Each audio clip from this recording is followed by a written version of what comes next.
What's a tax holiday? Well, often when cities are really interested in having growth in their community, they will offer businesses a tax holiday. What this is, it allows the business a certain period of time to grow their business without having to pay property taxes. And then at the end of that holiday, they just have to start paying property taxes. It's done a lot to encourage growth. I know Shreveport and the state of Louisiana in general does a lot of this for the movie industry. In fact, the movie industry and television in general is huge in Louisiana. A lot of people don't know that. There are so many movies filmed in Louisiana.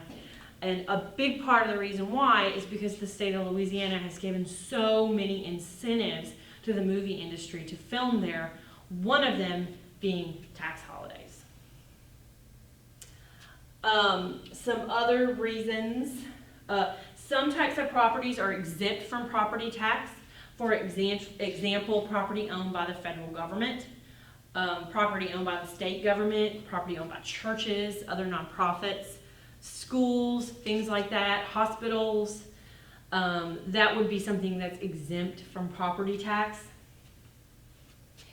You can also receive a reduction from your taxes for things like a homestead exemption. So a homestead exemption is, we do have those in Texas. This means this is your primary residence. And in Texas, what we do with a homestead exemption is we take a deduction from the base. So we say, okay, the value of your property is $200,000, but we're going to give you a $50,000 homestead exemption, which brings the base down to $150,000. Okay? So that's how a homestead exemption works. You also get another exemption or a reduction in your base once you are over 65. Okay? There's another reason why your property taxes would go down.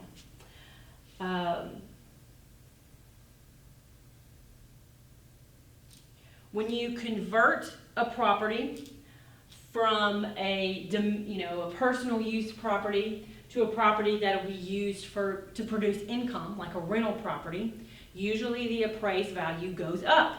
So if your value of your house goes up, your tax base goes up, and your tax liability is going to go up. Okay? In addition, if you add some additions to your house, if you build a pool, you add on a bathroom, anything like that, it's going to increase the value of your property and increase your tax base, so increase your tax liability here. Okay?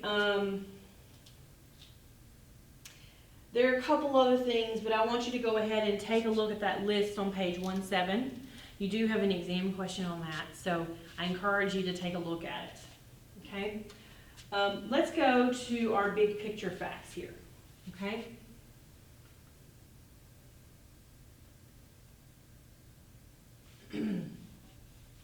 Why did the Walkers' tax decrease while those of the Carters increased? A likely explanation is that the Carters achieved senior citizen status, i.e. 65 or older, and received a reduction in their tax base, which would reduce their tax liability. Okay? Now, why did the Carters go up? There could be a number of reasons. Maybe they made some improvements to their property. Maybe they built on a pool. Okay? We don't know, but we can assume that maybe they did something to increase the value of their property. Maybe they built on another bathroom, added a garage, something like that.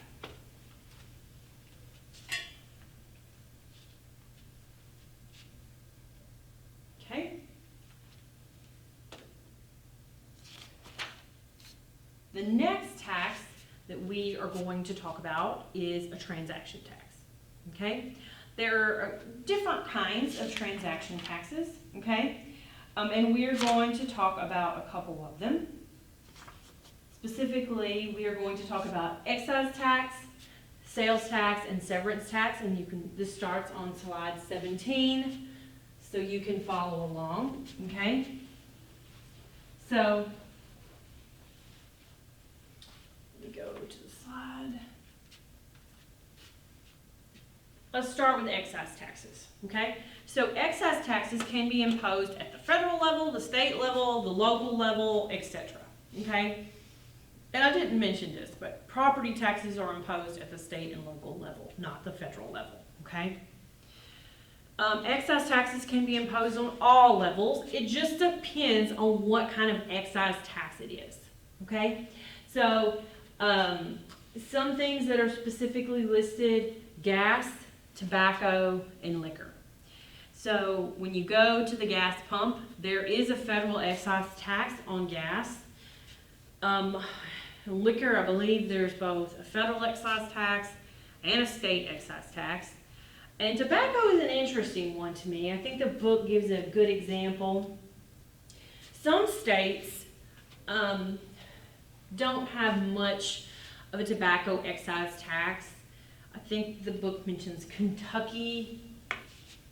Let's see exactly what it says. I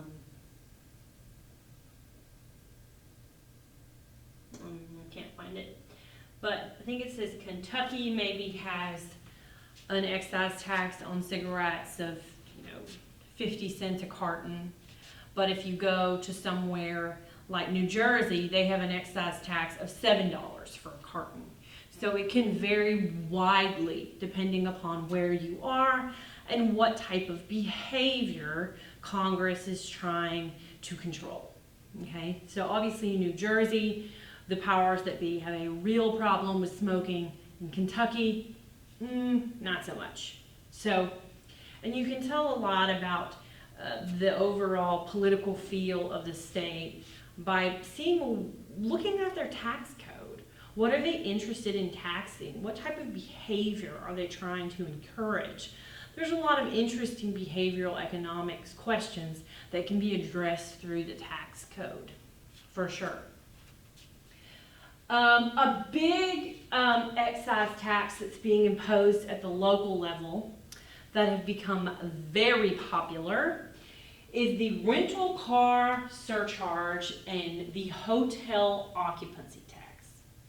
So the hotel occupancy tax has become really big in the last few years, and it is very big in Texas.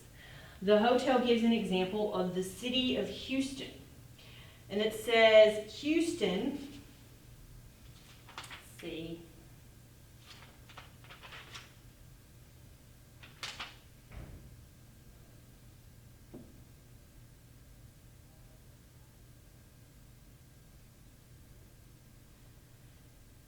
Houston has a hotel tax of 17%, which includes a 6% state tax, a 7% city tax, a 2% county tax, and a 2% sports authority tax.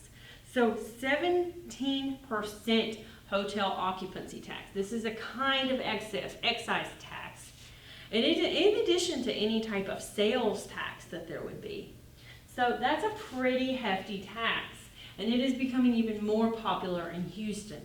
The same thing with a rental car surcharge. That's also become popular. Now, why do you think these taxes have become so popular? Well, I think one likely explanation is that the people who pay these taxes don't actually vote in the jurisdiction that they pay them. They're visitors coming to the community. So the people in the community are very quick to say, yes, let's tax the visitors, because that means we're not getting taxed. So these types of taxes are becoming more and more popular because the people that actually vote them in place are not the ones paying for them. Okay. So now I want to talk about sales and use tax. You all know what sales tax is. I do not have to explain it to you. You go to Best Buy, you buy a computer, you pay, 8% sales tax on it, okay? But what I do want to spend a little bit of time discussing is use tax.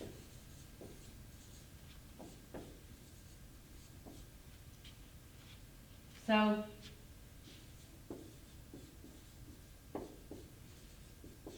we always say sales and use tax. We speak of the two together. But I have found that a lot of people don't actually have any idea what a use tax is. You will not have a use tax in a state that does not have a sales tax. The two go together. You cannot have a use tax without a sales tax. Well, what is a use tax? Okay? Let's talk for a minute about sales tax, and then we'll get to use tax. So sales tax is imposed by the vendor to the customer, and the vendor, okay, and the vendor remits to the state. Okay?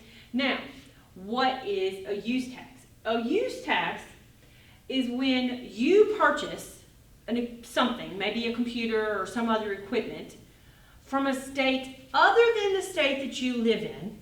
Maybe you purchase it on the internet, and that state does not charge you sales tax because you are an out-of-state resident. So you basically buy this computer without paying any sort of sales tax. That means in your home state, you are responsible for remitting that sales tax yourself. That is called a use tax. All it means is you are paying the sales tax yourself as the consumer because the vendor did not charge it. Okay? So the use tax is paid by the consumer or the customer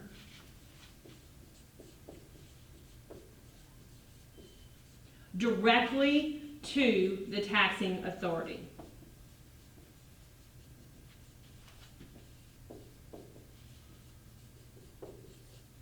So with a sales tax, the vendor, so if you go to Best Buy charges you a sales tax. Best Buy does not get to keep that money. They have to remit, is what we call remit, or turn that money over to the taxing authority. The state, the state, whatever taxing jurisdiction it is, okay? Whereas with use tax, the vendor did not charge you sales tax. Probably because you don't live there, they don't live in that state, and the property is not going to be used in that state. So you pay the sales tax yourself to the tax authority directly. As I said, you can't have use tax without sales tax. You cannot just have use tax on its own in a state, right? You only will have use tax in a state that imposes sales tax. There are a couple states that don't impose sales tax. Alaska, Delaware, Montana, New Hampshire, and Oregon are currently the only states, so that's 5 states that do not have sales tax. Most states have sales tax. There is no such thing as a federal sales and use tax, at least not currently, okay? Currently, all sales and use taxes are done at the state or local level, okay?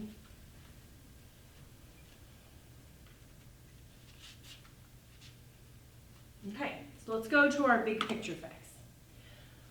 We have Travis, and when he registered his car, he had to pay a tax. Why is this? Now, something that may have gone through y'all's mind is this use tax thing. That seems really hard to enforce. How do you enforce that?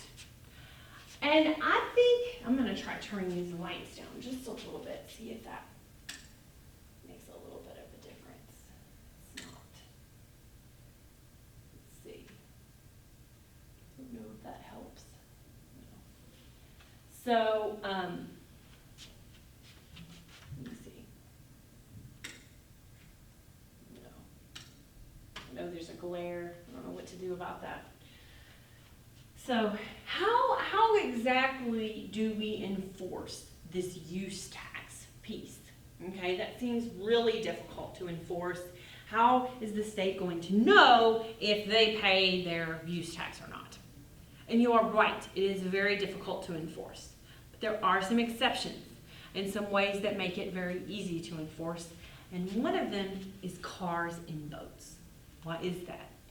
Because if you buy them from somewhere out of state, okay, and they do not charge you sales tax, you still have to register that car or that boat with your home state when you get back home. When you go and register it, that is when they check to see if you paid sales tax or not, okay? And if you didn't, then they will charge you use tax. So that's a big way that they get people. It's because we have this registration process for cars and boats and, four-wheelers and that kind of thing. So.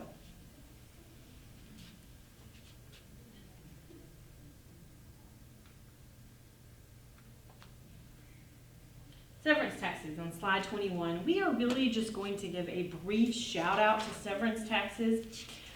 The thing is, there are people that specialize in severance taxes, and severance taxes are imposed on natural resources when they are taken out of the ground, okay? They can be imposed on oil and gas, they can be imposed on gold, on dirt, on the wind, okay? So people that have wind turbines, when the wind is captured, we have a tax on the wind in some states, which is a little crazy if you think about it. But these are taxes on minerals as they are on, not just minerals, but natural resources as they are extracted from the ground. You're not, like I said, that's really a whole different area of law, and we really just kind of give it a shout out, and I don't know a whole lot about it. But there are people that specialize in severance taxes. Okay. A little bit of problems with my clicker here. Okay. The next topic we are going to talk about, and that's a big topic, is gift and estate tax. Okay?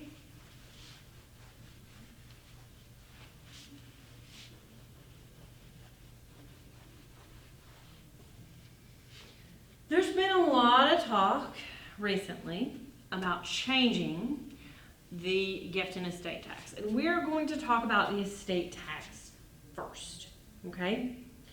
There are two types of taxes at death, okay? There's an estate tax and there's an inheritance tax. You need to understand the difference. An estate tax is imposed on the estate of the deceased. The inheritance tax is imposed on the right to receive property.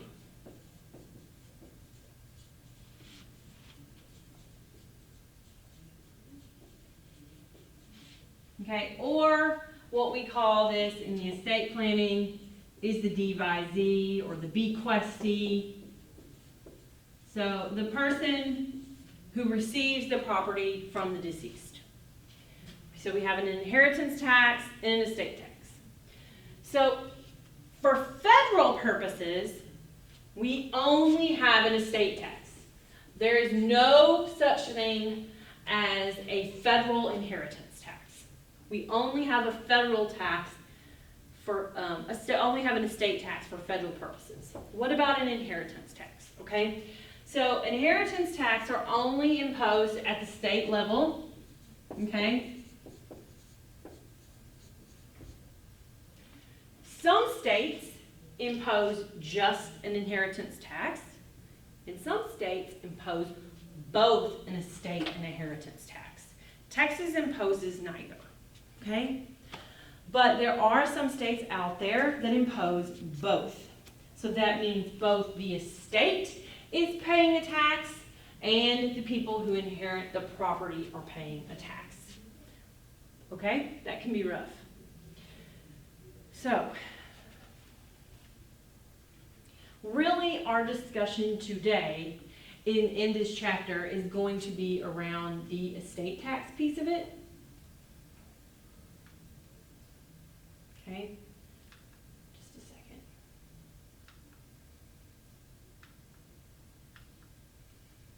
second. So what is the base with the estate tax? Okay? The tax base is imposed on the gross estate. What is the gross estate? It's really outside the scope of this course, but it's basically most of the things that the person had before they died will go into their estate. There are some deductions that can be taken out, such as funeral expenses and that sort of thing, but the base is going to be imposed on the gross estate. Okay?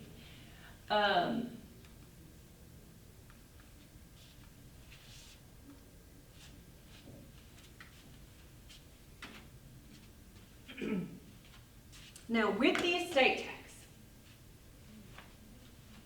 I'm going to go ahead and erase this. Not too many people end up paying the estate tax. Why is that? It's because we have a huge unified credit. Okay? We have a unified credit of $2,125,800. Or you also see it called an exemption amount, okay, of $5.45 million. These are basically the same thing. They're just imposed at a different level of the calculation. So if you will remember, before I erased it, we had a tax base times your rate equals your tentative liability minus your credits equals your final liability. Okay? So if you are using the exemption amount, it is applied here. This means that you have to have a gross estate of larger than $5.45 million to pay estate taxes. If you're using the unified credit, that goes down here. Okay? And that means you have to have a tax liability of greater than $2,125,800 in order to pay estate taxes. But they're really the same thing, they're just imposed at a different level. The one that I really use a lot, and most people honestly refer to this number right here, because it's just easier to apply it at the top of the equation than at the bottom. Okay? Now, let's say we have a taxpayer and they're married. That effectively means that they jointly get $10.9 million exemption. So their estate